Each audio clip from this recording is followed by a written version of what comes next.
Hello दोस्तों स्वागत है एक बार फिर से आपका आपके अपने YouTube channel civil engineering with Pawan यानी कि मेरे साथ। तो दोस्तों आज हम 4 टर्म के बारे में बात करें जो बहुत ही इम्पोर्टेंट अपना रोल प्ले करती हैं कंस्ट्रक्शन के काम में। वो कौन कौन सी है? Lapping length, development length, crank bar और लैपिंग जोन। दोस्तों ये चारों चीज़ें जो है स्ट्रक्चर से रिलेटेड है और स्ट्रक्चर में कंक्रीट और स्टील से रिलेटेड ये चारों चीजें हैं। बेसिकली अगर मैं एक बात आपको बोलूं तो ये चारों चीजें जो है आपके स्टील के काम से रिलेटेड है। तो आज हम इन चारों चीजों को डिस्कस करेंगे कि लैपिंग लेंथ क्या होती है, डेवलपमेंट लेंथ क्या होती है, क्रैंक बार क्या होता है और लैपिंग जोन क्या होता है। तो चलिए दोस्तों शुरू करते हैं और जानते हैं lapping length, development length, crank bar और लैपिंग जोन के बारे में विस्तार से। दोस्तों सबसे पहले जानते हैं कि लैपिंग लेंथ के बारे में कि लैपिंग लेंथ क्या होती है। दोस्तों ये मान लीजिए कोई भी बीम है, इसका ये सरिया डला हुआ है। दोस्तों ये कोई भी बीम है, ये बीम है आपकी, ये पूरी ये बीम है, उसके अंदर ये स्टील डला हुआ है। अब ये दो स्टील जो होते हैं एक दूसरे को जहां ओवरलैप करते हैं, ये पार्ट और बॉटम में ये पार्ट, जहां ये एक दूसरे के ऊपर ऐसे चढ़ते हैं, इस तरह से लैप करते हैं, उसको बोलते हैं लैपिंग लेंथ। इस लेंथ को दोस्तों बोलते हैं लैपिंग लेंथ। इसको ये यहां से यहां तक ये जितने एरिया में ये इन्होंने आपस को अपने आप को लैप किया हुआ है उसको बोलते हैं लैपिंग लेंथ। और दोस्तों लैपिंग लेंथ के लिए एक बेसिक फॉर्मूला जो है वो होता है कि लैपिंग लेंथ को कैलकुलेट करने के लिए इसके लिए एक बेसिक फॉर्मूला है। वो क्या है कि 50 इंटू में डी। आप इसको ऐसे कह सकते हैं 50 डी। ये एक बेसिक फॉर्मूला है लैपिंग लेंथ को कैलकुलेट करने के लिए कि आपको डिफरेंट बार में क्या क्या लैपिंग लेंथ, कौन सी लेंथ की आपको लैप लगेंगे। तो मान लीजिए मैं 16 का आपको कैलकुलेट करके बताती हूँ। 16 का बार डाया है आपके पास, तो अगर 16 की लैप लेंथ कैलकुलेट करनी है तो 50 इंटू में 16, तो 16 पंजे 80, 800 mm हो गई, यानी 800 mm की लैप लेंथ लगेगी। तो दोस्तों ये तो हो गई है लैप लेंथ के बारे में। सेम ऐसे ही कॉलम होता है, ये मान लीजिए कोई कॉलम है, उसके अंदर जो बार होते हैं उनमें भी लैप लगते हैं। तो ये हो गया, क्योंकि जो स्टील होती है वो लैप लगते हैं, क्योंकि स्टील जो होता है हमारा 12 मीटर का होता है और हमारी बीम या कॉलम जो है 12 मीटर से लंबे भी हो सकते हैं। तो जो सरिये को एक दूसरे के साथ कांटेक्ट करने के लिए ये लैप लेंथ दी जाती है कि ये एक दूसरे के साथ जुड़े रहे, एक बॉडी की तरह काम करें। तो और लैप लेंथ निकालने का फॉर्मूला क्या होता है? 50D। बहुत से केसेस में क्या होता है दोस्तों, आपको लैप लेंथ के बारे में ड्राइंग में या जर्नल नोट्स में दिया होता है कि आपको 40D लेना है, 50D लेना है, 60D लेना है, तो वो आपको उसके हिसाब से लेना है। अगर जहां नहीं दिया हुआ है, जहां कोई भी उसके बारे में जिक्र नहीं है, तो वहां आपको 50D लेना है। क्लियर दोस्तों? चलिए अब आगे बढ़ते हैं, जानते हैं अपने दूसरे टॉपिक के बारे में। वो है अपना डेवलपमेंट लेंथ। कि अब दोस्तों ये तो हो गई थी लैप लेंथ, अब ये आ गई डेवलपमेंट लेंथ। ये क्या हो गया? तो दोस्तों डेवलपमेंट लेंथ देखिए, ये कोई भी कॉलम है, उससे ये बीम निकला हुआ है, और जब ये बीम इस कॉलम के अंदर जाता है और ये ऐसे मोड़ दिया जाता है, तो जो यहां से ये दूरी और ये दूरी जो होती है वो होती है आपकी LD। यानी डेवलपमेंट लेंथ को क्या बोलते हैं? LD। वो होती है LD। ये केस ऐसे भी हो सकता है कि ये जैसे कॉलम है, ये बीम है, और आपको जो रिक्वायर्ड डेवलपमेंट लेंथ थी LD थी, वो सीधे सरिये में ही कंप्लीट हो जाती है ये, तो ये L लगाने की जरूरत नहीं पड़ती है। अगर ये सीधे सरिये में कंप्लीट नहीं हो पाती है तो उस केस में हम फिर ये ऐसे L देते हैं। तो ये जो है ये हो गई आपकी LD।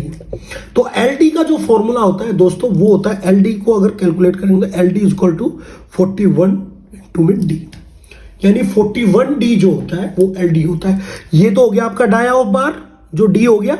ये 41 का जो कैलकुलेशन है वो IS कोड से आती है, वो एक अलग वीडियो बना के मैं आपको बता दूंगा कि 41 कहां से आया है। तो LD क्या हो गया दोस्तों, 41D। बाकी आपके जर्नल नोट्स के अंदर भी जो है ये आपको दिया हुआ होता है कि आपको LD कितनी लेनी होगा। कहीं में 49 होता है, कहीं में 50D हो जाता है, कहीं में LD प्लस 10D भी हो सकता है। तो वो अलग अलग जो है आपका जनरल नोट्स में दिया हुआ होगा, अलग अलग ग्रेड के लिए अलग अलग जो LD लेनी होती है वो। अगर कहीं नहीं दिया होगा तो आपको 41D जो है अप्लाई करना है। अब ये LD देने का कारण क्या होता है, तो किसका कारण होता है कि दोस्तों अगर लोड आता है तो जो स्टील है वो प्रॉपर वे से जो स्ट्रक्चर मेंबर है उसके साथ एम्बर्ड हो रखा हो, लोड बेयरिंग मेंबर के साथ, और वहां से ये निकले नहीं तो अगर ये आप प्रॉपर नहीं देखो तो यहां से ये जो स्टील है निकल जाएगा और आपका स्ट्रक्चर फेल हो जाएगा। तो उस फेलियर को बचाने के लिए LD दिया जाता है। तो अब क्लियर हो गया दोस्तों कि LD क्या होता है। अब आते हैं क्रैंक बार, कि क्रैंक बार क्या होता है। अब इसके लिए आपको एक सिंपल सी चीज समझने की जरूरत है कि आपने देखिए स्लैब देखी होगी, स्लैब होगी, इधर बीम है, इधर बीम है, इस पे ये स्लैब लगी हुई है। इसका अगर मैं ये जंक्शन का मैं बड़ा करूं इसको, तो यहां पे कई बार ना आपने कुछ इस टाइप से देखा होगा।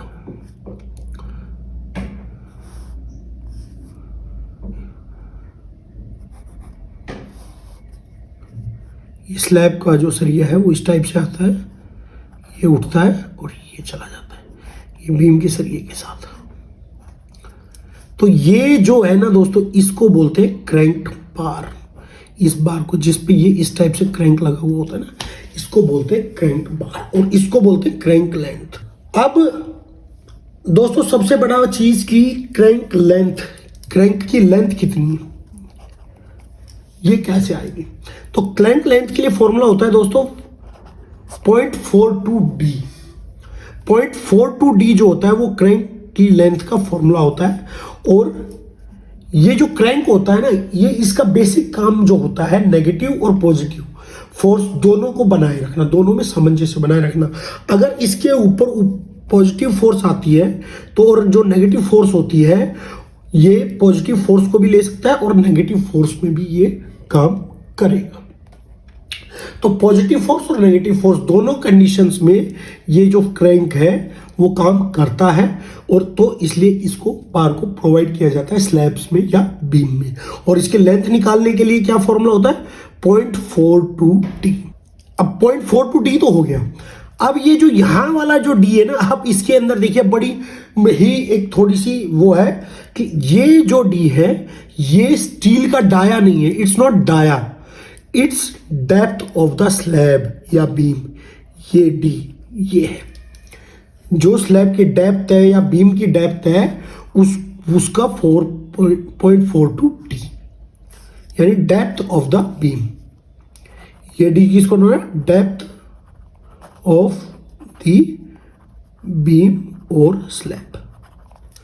तो यानी कि अगर मान लीजिए आपकी 150 की स्लैब है तो उसका 0.42 इंटू में 0.42, 15 चौक 60, यानी कि अप्रोक्सी 90 mm के आसपास, 90 mm के आसपास जो आपकी क्रैंक लेंथ हो जाएगी। वो एग्जैक्ट जो है आप कैलकुलेटर से कैलकुलेट करके निकाल सकते हैं।